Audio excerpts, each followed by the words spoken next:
Halo, apa kabar? Semoga semua dalam keadaan sehat ya. Hari ini kita akan belajar tema 4, subtema 1, pembelajaran 1 tentang pengalamanku di rumah.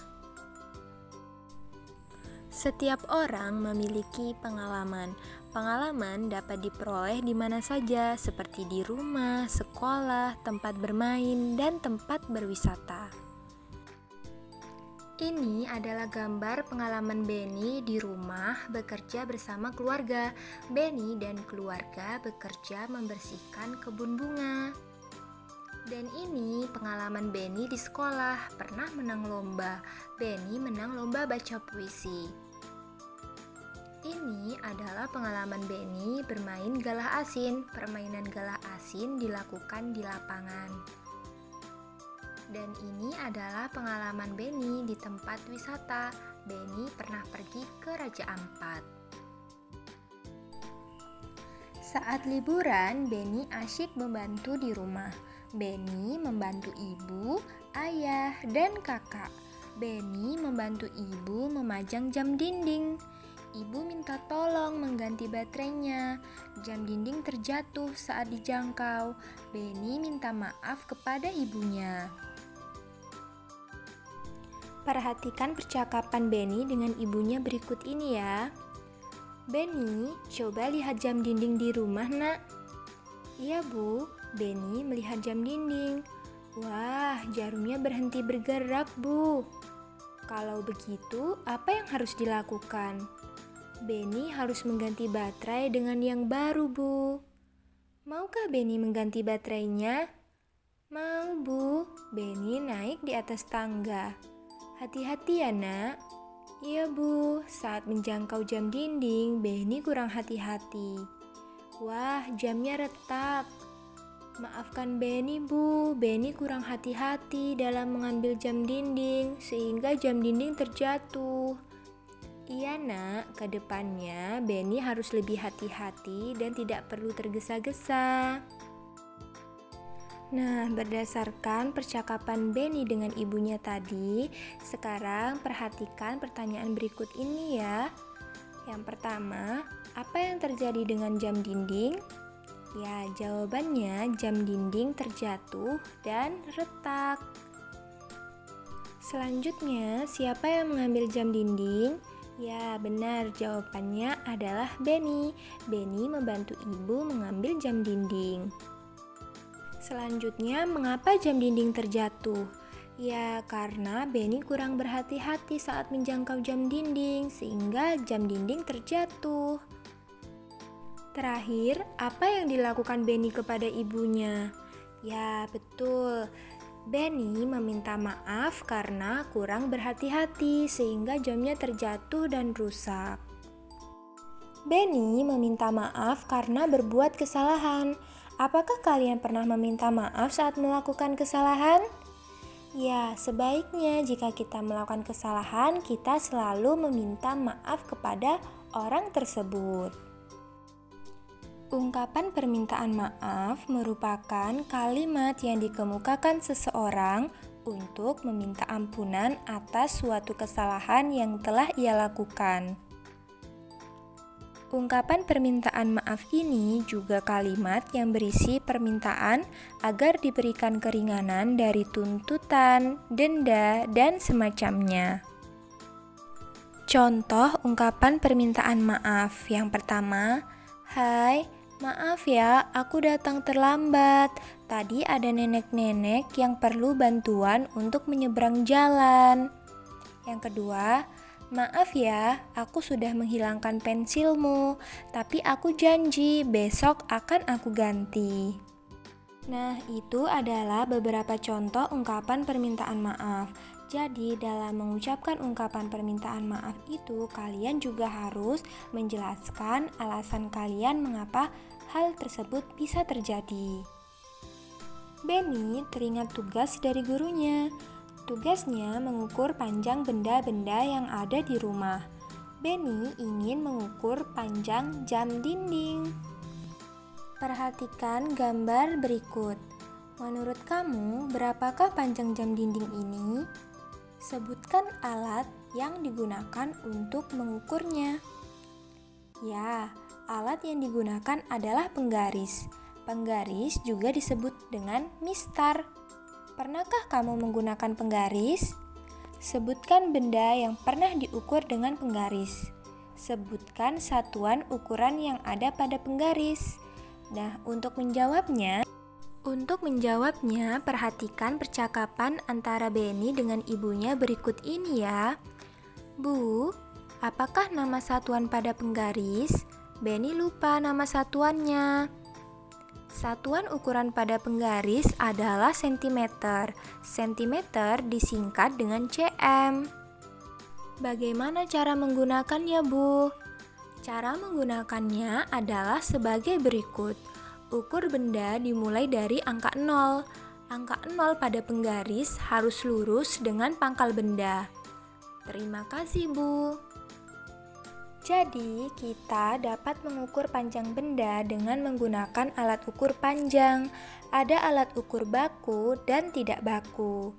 Dengan alat ukur baku, hasil pengukuran akan sama walaupun dilakukan oleh orang yang berbeda-beda. Macam-macam alat ukur panjang, walaupun memiliki fungsi yang sama, yaitu untuk mengukur panjang, masing-masing alat ukur panjang memiliki batasan ukuran dan tingkat ketelitiannya sendiri loh. Yuk kita bahas macam-macam alat ukur baku. Yang pertama ada mistar atau penggaris. Digunakan untuk mengukur suatu benda yang tidak kecil tapi tidak besar juga, seperti kertas, meja, lantai, dan sebagainya. Nah, skala terkecil pada sebuah mistar atau penggaris adalah 0,1 cm atau 1,00 mm. Yang kedua ada jangka sorong, digunakan untuk mengukur diameter luar maupun dalam sebuah benda. Skala terkecil dari jangka sorong adalah 0,01 cm atau 0,1 mm.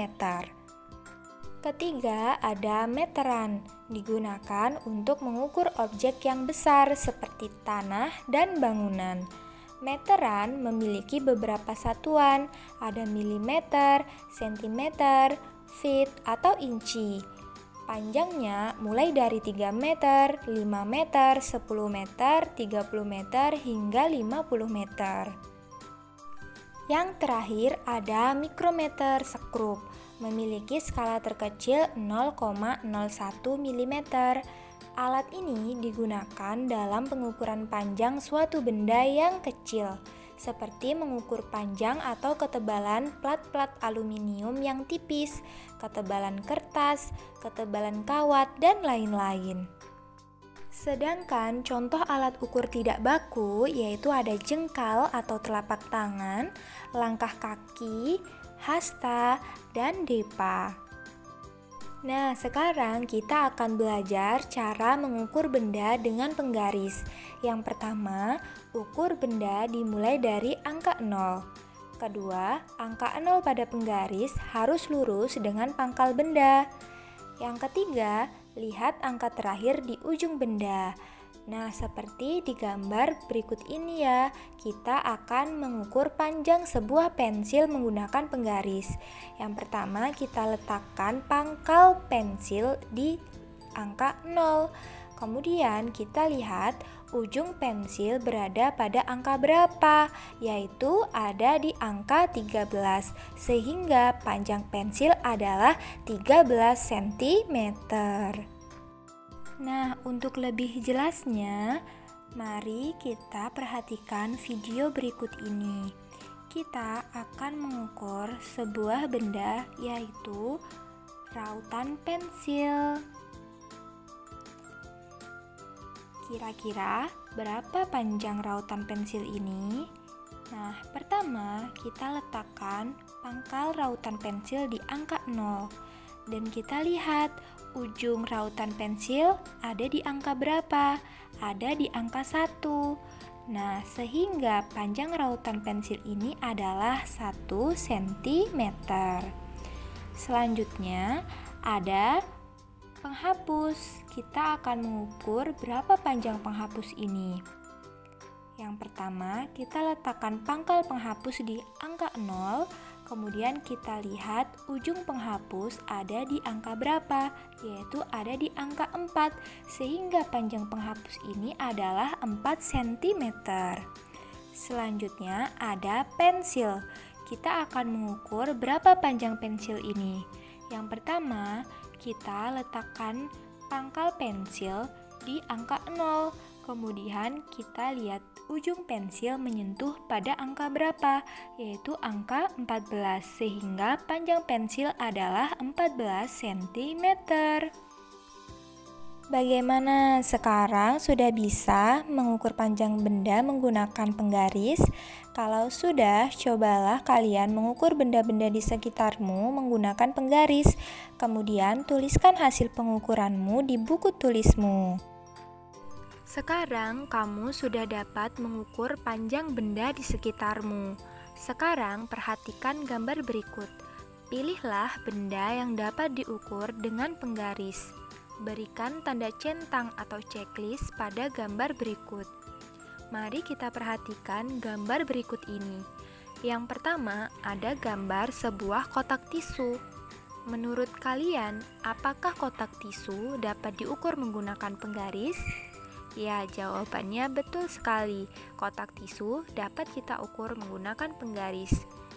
Selanjutnya, gambar kedua. Di situ ada gambar sebuah bangunan. Menurut kalian, apakah bangunan dapat kita ukur menggunakan penggaris? Ya, jawabannya kurang tepat. Karena mengukur bangunan sebaiknya menggunakan meteran yang lebih panjang. Untuk gambar yang ketiga, di situ ada gambar sebuah meja. Apakah meja dapat kita ukur menggunakan penggaris? Jawabannya bisa ya, karena kita masih dapat mengukur meja menggunakan penggaris. Untuk gambar yang keempat, di situ ada gambar sebuah tangga. Apakah tangga dapat diukur menggunakan penggaris? Jawabannya tidak ya, karena tangga dapat kita ukur menggunakan meteran karena lebih panjang. Ya, gambar kelima ada bingkai foto. Apakah bingkai foto dapat kita ukur menggunakan penggaris? Jawabannya bisa menggunakan penggaris. Yang terakhir ada gambar sebuah akuarium. Apakah akuarium bisa kita ukur menggunakan penggaris? Jawabannya bisa ya, karena masih dapat diukur menggunakan penggaris karena tidak terlalu panjang dan tidak terlalu pendek. Sekarang kita akan belajar tentang panjang pendeknya bunyi pada lagu. Saat mendengarkan sebuah lagu, pasti kita akan mengamati bunyi musiknya terlebih dahulu, barulah menghayati lirik lagunya. Bunyi panjang dan pendek pada lagu inilah yang menjadikan sebuah lagu enak didengarkan sehingga lebih mudah diingat. Lalu, apa sebutan untuk panjang pendeknya bunyi pada lagu? Mari kita bahas bersama. Sebuah lagu terdengar harmonis karena tersusun dari melodi-melodi indah dengan panjang dan pendek bunyi yang selaras. Pada setiap lagu, panjang pendeknya bunyi disebut pola irama. Pola irama ini berjalan menurut birama atau ketukan, yakni kuat dan lemahnya bunyi dalam suatu lagu. Makin banyak birama yang terkandung dalam suatu bunyi, maka bunyi tersebut akan menjadi panjang, begitu pula sebaliknya. Pola irama berfungsi untuk mengenali irama setiap nada sehingga memudahkan proses bernyanyi dan bermain musik. Pola irama juga berperan penting untuk mempengaruhi emosi pendengar agar makna yang terkandung dalam lagu dapat tersampaikan. Selain menggugah emosi, pola irama pun mampu memberikan pengaruh pada fisik yang membuat pendengar menjadi bergoyang atau berjoget. Bukan itu saja, pola irama menjadi salah satu penentu yang membedakan genre musik suatu lagu dengan lagu lainnya. Nah, sekarang kita akan belajar membedakan panjang dan pendek bunyi lagu pada lagu Pelangi-Pelangi. Sebelumnya, lagu Pelangi-Pelangi diciptakan oleh Atta Mahmud dengan birama 2/4 dengan tempo sedang. Sekarang coba kalian perhatikan pada lagu tersebut bagian yang ditandai oleh titik-titik hijau. Hal tersebut menandakan bahwa bagian yang ditandai titik-titik hijau dinyanyikan secara panjang, sedangkan yang tidak ditandai titik hijau dinyanyikan secara pendek. Nah, mari kita coba menyanyikan panjang pendek lagu dengan bersama-sama ya.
Oke, sekian pembelajaran kita hari ini ya anak-anak. Tetap semangat dan terus belajar.